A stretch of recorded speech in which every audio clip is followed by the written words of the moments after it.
పేదలకు అందుబాటులోకి ఇసుక. ఆంధ్రప్రదేశ్ పునర్నిర్మాణమే లక్ష్యంగా బడ్జెట్. ఎమ్మెల్యే సత్యానందరావు.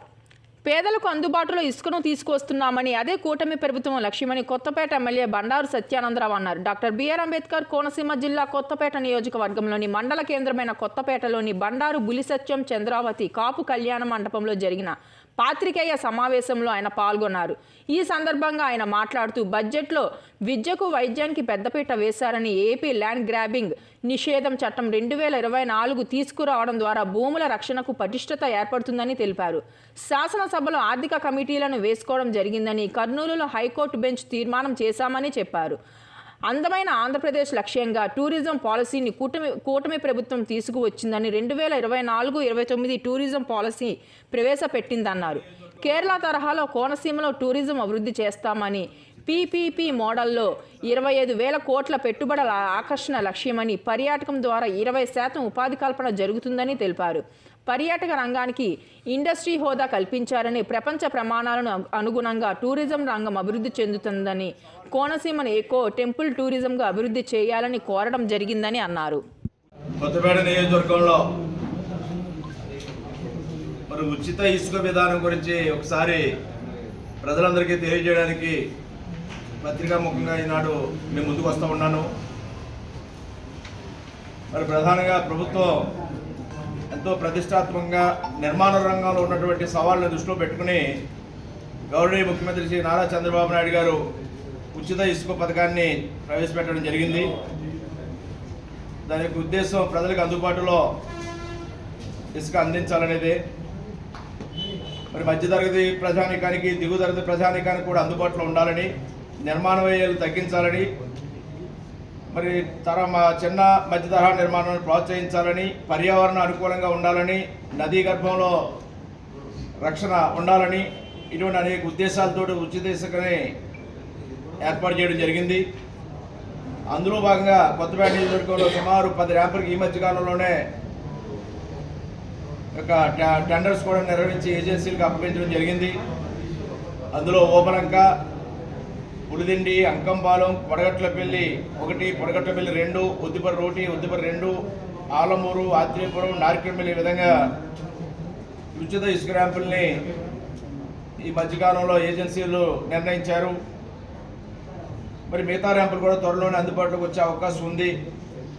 ఈ మధ్య గత 3-4 నెలలుగా పడుతున్న ఇసుక ఇబ్బందులు తొలగించడానికి తక్షణం ఈ ర్యాంపులు అందుబాటులో రావాలని అధికారులు కోరడం జరిగింది. ఆ ప్రకారం మరి ర్యాంపుల్లో ఇసుక తవ్వకాలు రేపు బహుశా మొదలు కావచ్చు. ఓబలంక, పులిదిండి 2 ర్యాంపుల్లో, మిగతా ర్యాంపుల్లో కూడా ర్యాంపులు ఏర్పాటు చేసిన తర్వాత త్వరితగతిన అవి కూడా తీసుకురావడం జరుగుతుంది వాడుకలోకి, ప్రజలకు అందుబాటులోకి.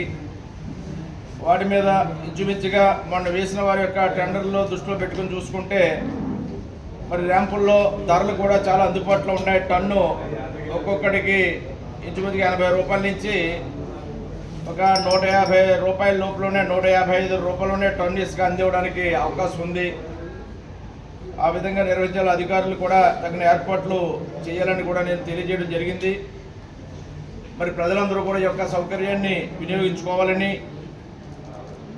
ఇంచుమించుగా మండలంలో ఏదో ఒక చోటైనా ర్యాంపు నిర్వహణ జరిగేలా ముందు సత్వరం ప్రారంభించమని కోరడం జరిగింది.